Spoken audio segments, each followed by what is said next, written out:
Yo, what's up? I am RB Mshishi ya Kobe Big Nyams na hii hapa ni VOT Media. Leo bwana, tuna story ambayo inamhusu mwandaaji na msanii wa hip hop kutoka nchini Marekani anaenda kama Dr. Dre. Dr. Dre ameweza kugonga headline zaidi kuhusu story yake ambayo ina pop zaidi kuhusu matumizi yake artificial intelligence, huku akidai kwamba artificial intelligence sio kitu kibaya, ni watu wavivu washindwa kufikiria vizuri na kujua kwamba artificial intelligence imekuja kurahisisha tu matumizi ya kutengeneza muziki.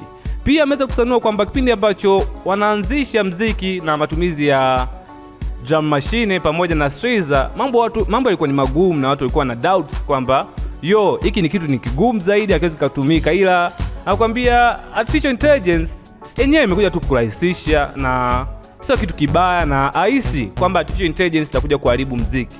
Pia ameweza kusanua kwamba kwa hizi siku za hivi karibuni ameanza kutumia artificial intelligence kutengeneza muziki yake, so tegemee lolote linaweza kutokea wakati wowote kwamba nyimbo inatoka ya Dr. Dre na full inakuwa ni artificial intelligence.